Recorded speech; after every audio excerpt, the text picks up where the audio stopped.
একটা প্রধানমন্ত্রী আমাদের জানাজা নামাজ পড়াইছে, তাও আবার টুপি পড়ছে ওবায়দুল কাদেরের মতো।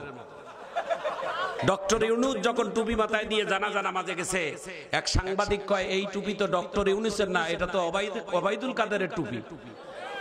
আমার নেতা ওবায়দুল কাদের টুপি মাথায় দিয়ে আঙ্গ এই ল্যাংড়ার বাচ্চা খুব জ্বালাইছে 16টা বছর। এর কথা যেটাই হয় সেটাই ভাইরাল। আমরা এত ওয়াজ করি, একটা ভাইরাল হয় না, ওই যেটা কথা কয় সেটাই ভাইরাল। এই মিডিয়ার লোকেরা ভাইরাল করে ফেলে। কথা কর ঠিক কিনা? আল্লাহ যেন হেদায়েতের বুঝদান করেন, আমিন বলেন তো। ওয়াজ চলবে বাবা,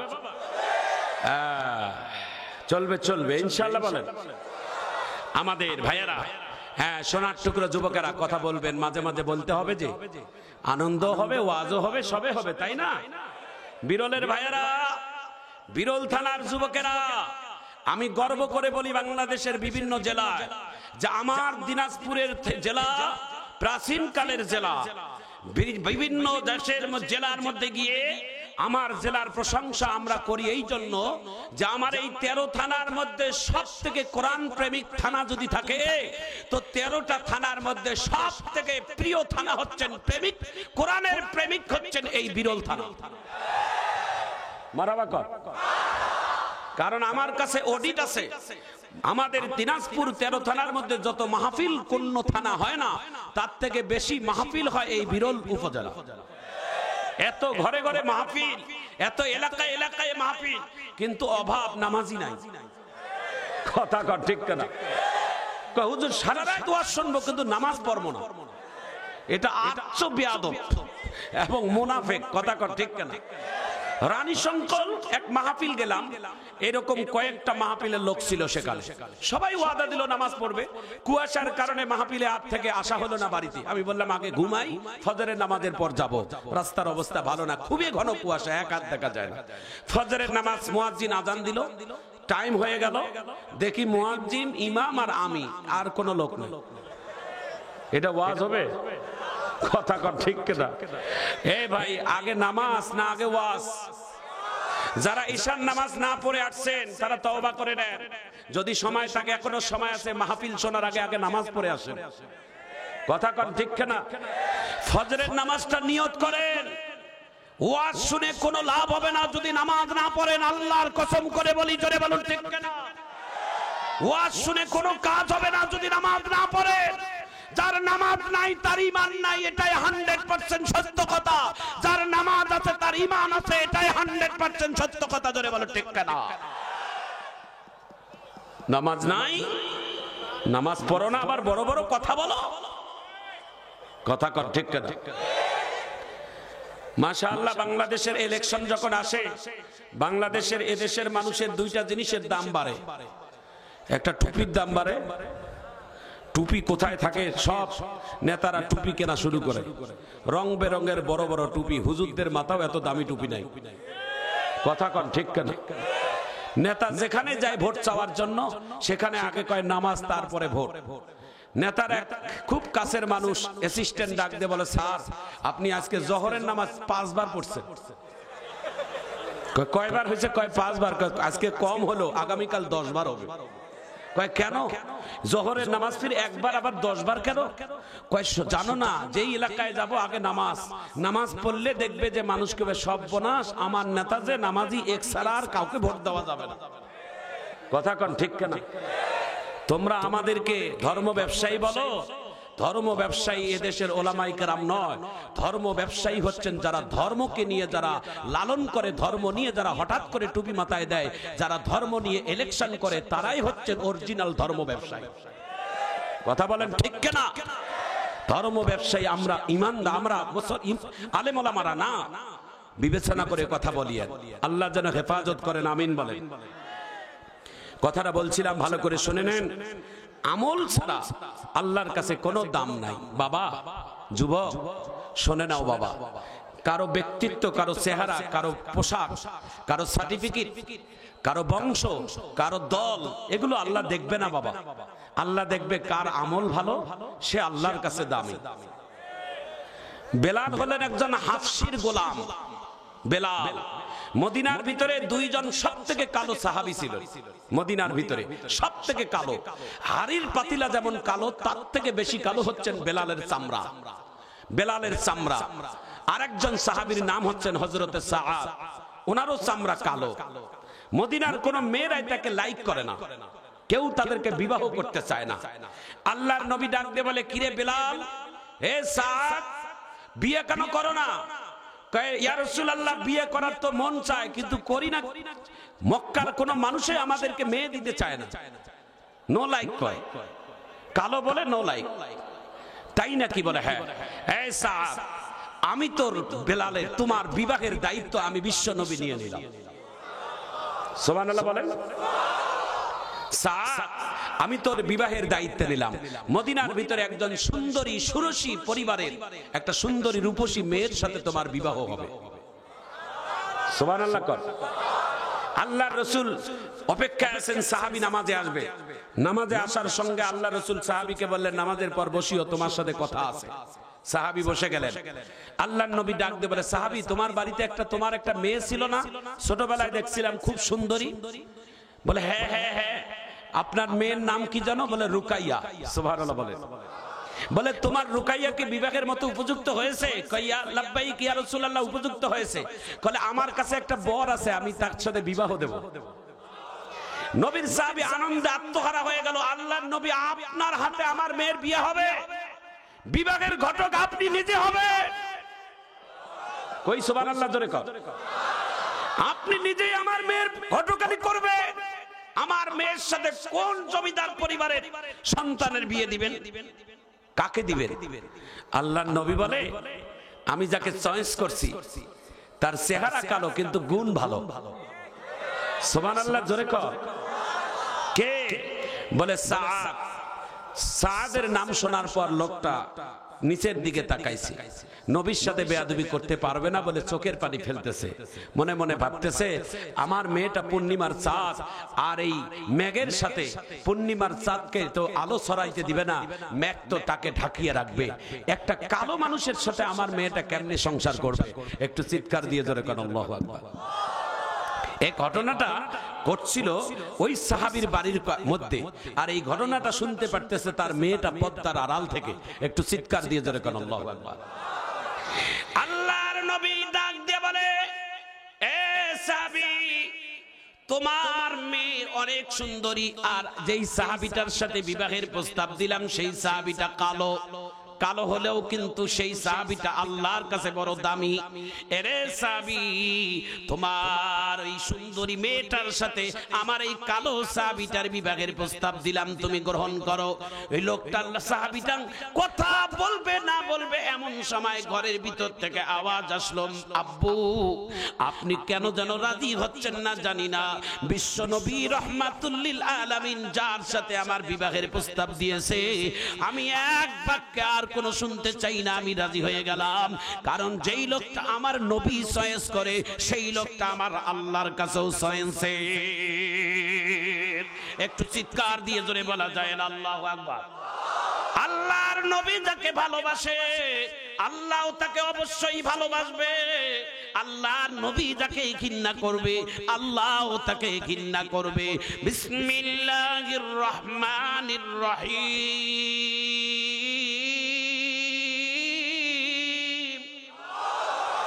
কুল ইন কুনতুম তুহিব্বুনাল্লাহ ফাত্তাবিউনি ইউহিব্বুকুমুল্লাহ ওয়া ইয়াগফির লাকুম যুনুবাকুম ওয়াল্লাহু গফুরুর রহিম।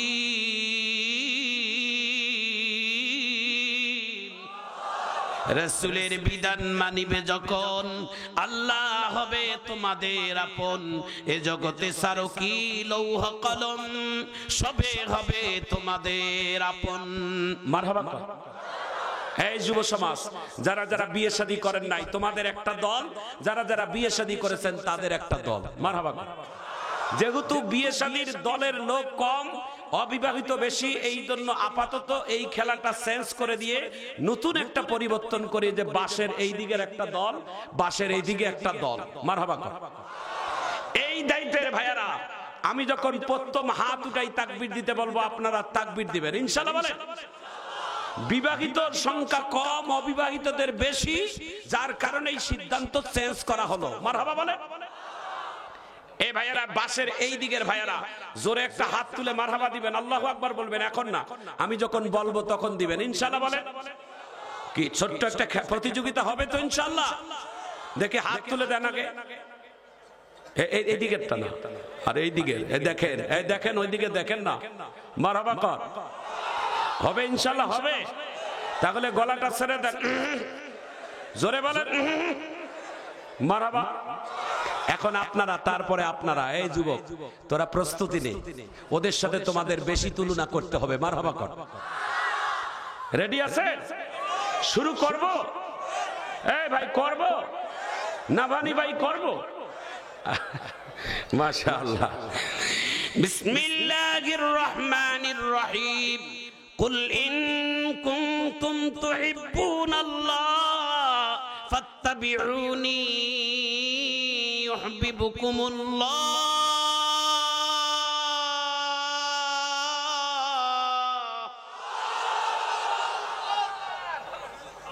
মারহাবা, মারহাবা কর। তোমরা বলো তো খেলা হবে?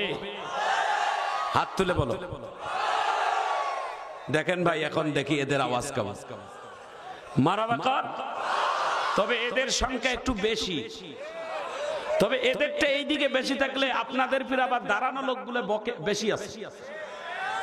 কথা বলেন ঠিক না ভাইয়ারা? এখন ইনশাআল্লাহ দেখি আপনাদের হাত দিবেন, হাত তুলে তাকবীর দিবেন ইনশাআল্লাহ বলেন। আয়াতটা শোনার পর দেখি ইনশাআল্লাহ। ওয়া ইয়াগফির লাকুম যুনুবাকুম ওয়াল্লাহু গফুরুর রহিম।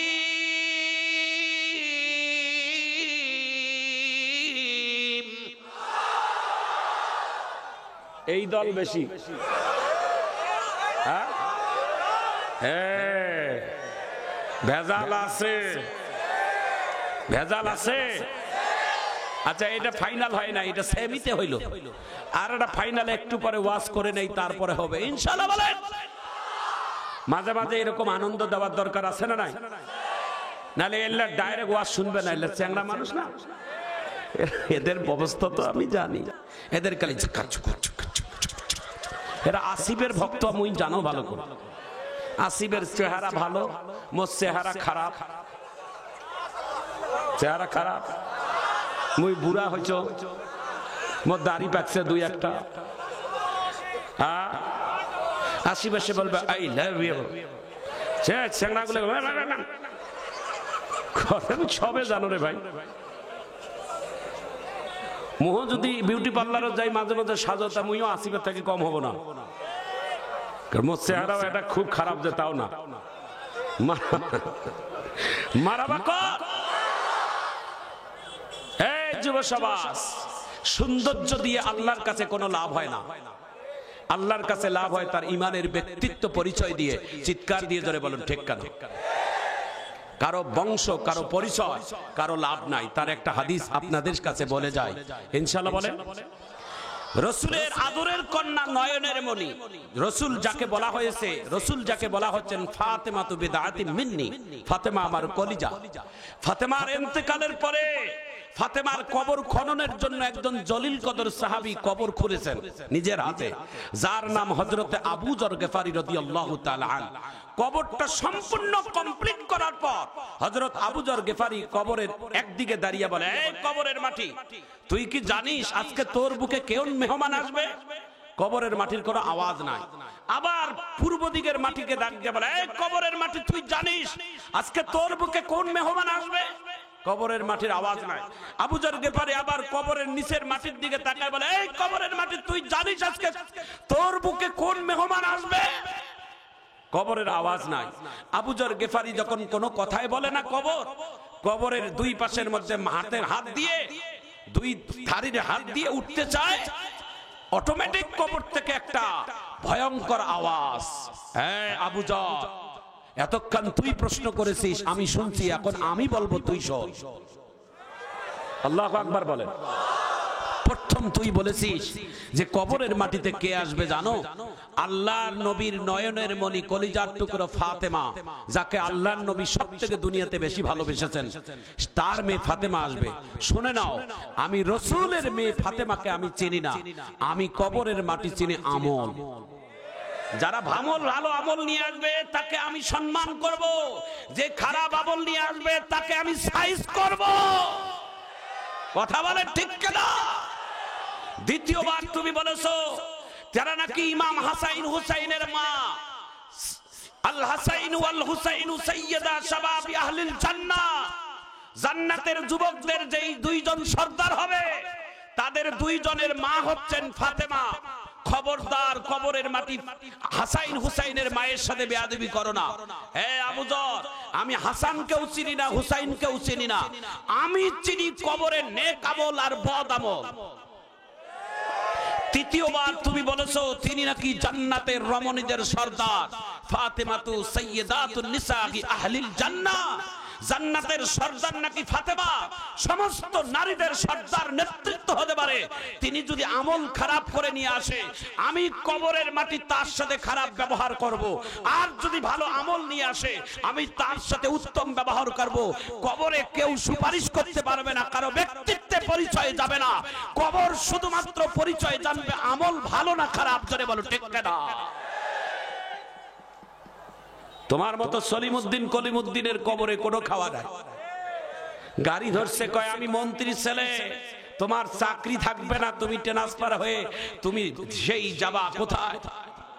বান্দরবন। কোথায়? আর বান্দরবনও পাঠাইও দিয়েছে। কথা বলে ঠিক না?